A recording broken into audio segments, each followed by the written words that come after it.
C'est ouf cette histoire-là. Alors ce que je vais faire, c'est que je vais prendre mon oracle des émotions lumineuses, je vais faire un tableau. Alors est-ce que c'était un ovni? Est-ce que c'était vraiment des extraterrestres? Cet ovni-là, enfin ce qu'on a vu comme objet, est-ce que c'était vraiment un ovni, c'est-à-dire qu'il venait, un engin qui venait des extraterrestres? Ou est-ce que c'était un drone, par exemple, de la Russie, par exemple? Enfin, à l'époque, ça ne s'appelait pas la Russie, mais l'URSS. Est-ce que ce qu'on a vu là, ce qui a été aperçu dans le ciel, c'était vraiment un objet volant extraterrestre qui venait de l'espace vraiment? Je vais faire un tableau. Là, j'avoue que je suis dans un drôle d'état. Je suis vraiment dans un drôle d'état. Alors, je vais commencer déjà comme ça. Le courage. C'est comme si quelque part, il y avait fallu quand même du courage pour faire ça. C'était pas aussi simple que ça. Comme si c'était risqué quelque part quand même d'avoir fait ça. Après, on a la fête. Mais il y a eu ils ont été contents, ceux qui l'ont fait, d'avoir réussi à le faire. Donc d'avoir désactivé ces missiles. Parce que c'était le chemin que devait emprunter la Terre, et peut-être même l'univers. Ça devait se passer comme ça. Et pas comme c'était prévu, soi-disant, par la personne qui voulait appuyer sur le bouton. Comme s'il y avait un chemin tracé de la Terre et de l'univers, et il ne fallait pas que ça interfère, et que donc on a bloqué pour ça. L'apprentissage, et que c'était comme si on donnait des leçons sur Terre à ceux qui font du nucléaire. Écoutez bien nos messages, écoutez bien, c'est pas un hasard si on a fait ça. Apprenez de ce qu'on a fait. Mais là, on ne dit pas encore qui c'est vraiment. Hein. Ah, bah si, regardez, l'étranger. Alors, l'étranger, c'est pas forcément des extraterrestres et des ovnis. Hein. Ça peut être ceux de l'Est, hein, qui avaient un drone, par exemple. Alors, je vais recouvrir tout de suite. Bah, je vais prendre la première carte. L'embrassade. Ah, bah non. Non, c'est pas les ennemis. Hein. C'était bien ceux qui voulaient l'amour sur Terre. Ils l'ont fait pour le bien de la Terre. Et peut-être pour le bien de l'univers, puisque c'est le chemin de l'univers, c'est de ne pas tomber dans ça. Qu'est-ce qu'on a? Le matériel.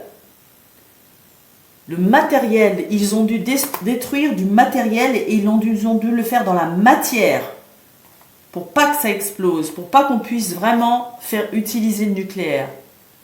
L'indifférence.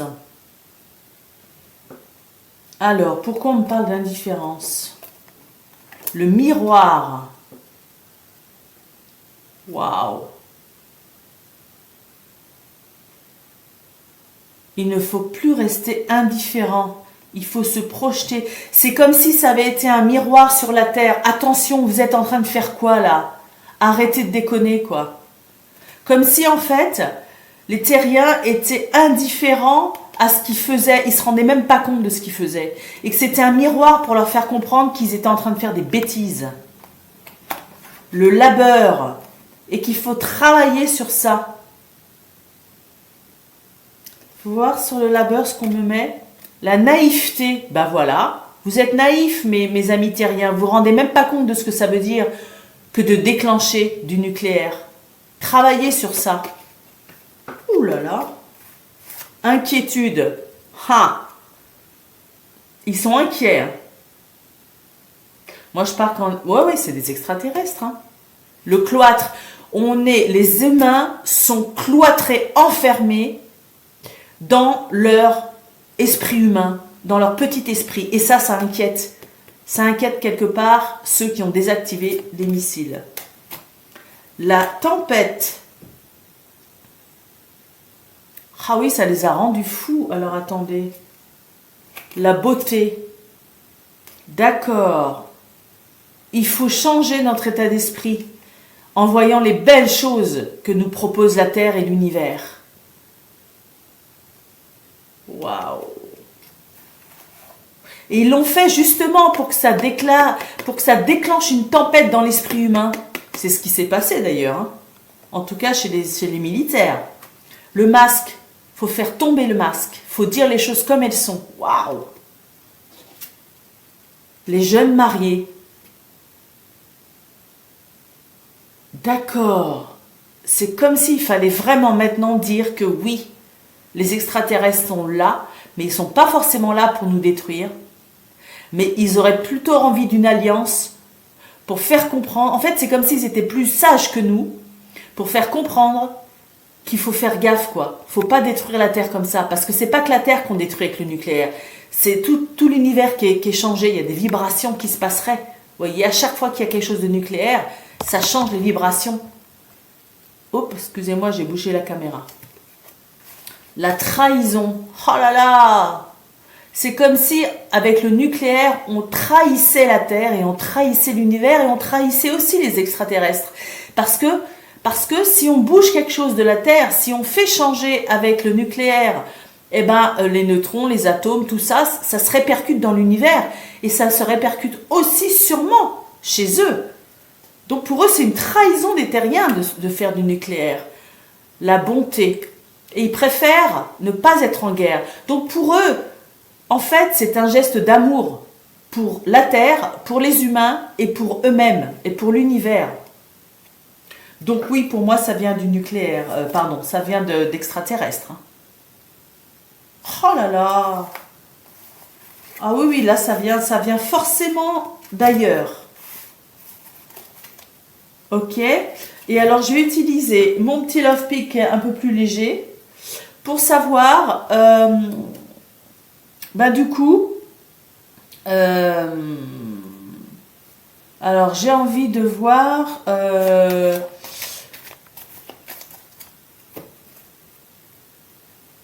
cet engin donc qui est venu détruire donc les têtes nucléaires dans le Montana en 67, je crois. Cet objet, est-ce que c'est bien un objet, donc, est-ce qu'il était habité par des extraterrestres? Parce qu'il peut être commandé, hein, comme un drone. Est-ce qu'il était habité, cet ovni? On va voir, je vais faire un tableau.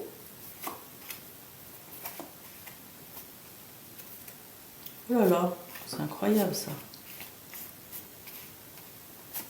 Est-ce qu'il était habité? Est-ce qu'il y avait des gens dans cet ovni ou c'était télécommandé? Dinopig. Alors là, on parle de dinosaures, on parle de passé, on parle de reptiliens.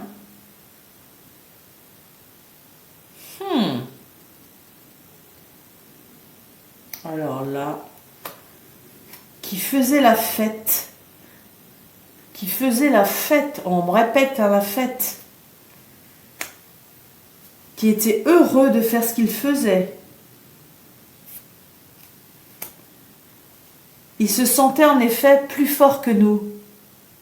Ils se sentaient d'avoir vraiment un pouvoir de faire ce qu'ils ont fait. Qu'ils étaient supérieurs à nous. Et ça les rendait... C'est comme si eux, ils étaient tranquilles par rapport à ça. Ils savent qu'ils ont un pouvoir supérieur par rapport à nous. Et qu'à chaque fois qu'en fait, on fera quelque chose de risqué, ils essaieront d'intervenir.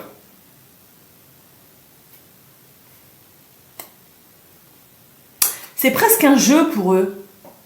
C'est presque un jeu pour eux. C'est pas difficile pour eux, en fait.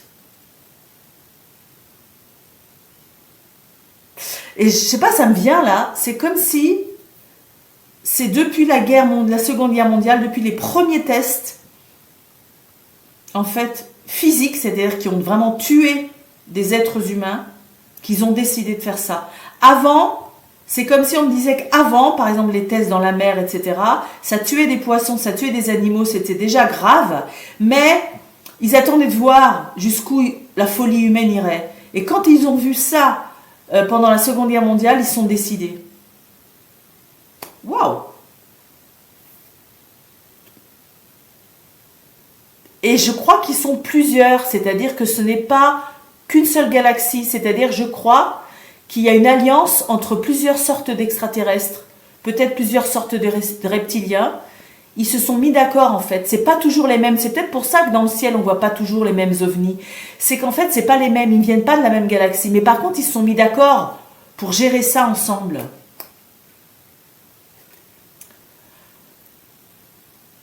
Parce que nous on est resté au temps des cavernes par rapport à eux. Oh là là. Et au niveau de la science aussi. On est très très éloigné par rapport à eux.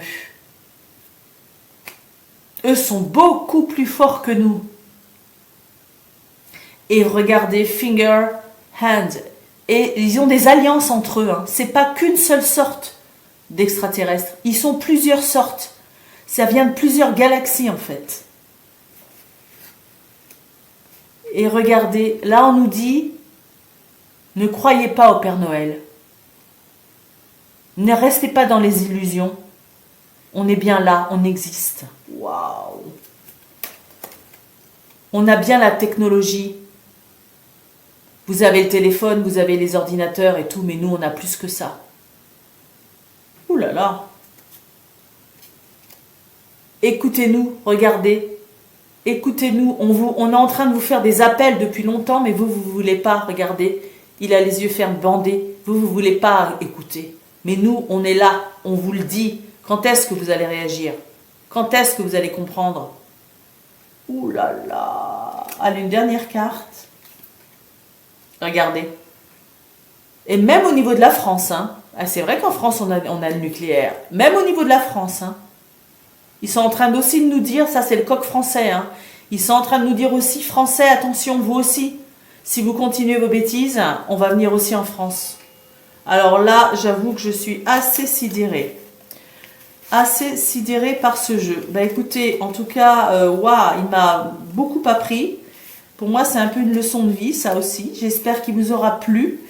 Et n'hésitez pas à mettre des commentaires. Et eh bien écoutez, je vous retrouve bientôt pour une nouvelle vidéo de Paranormal Cartomancie. À bientôt!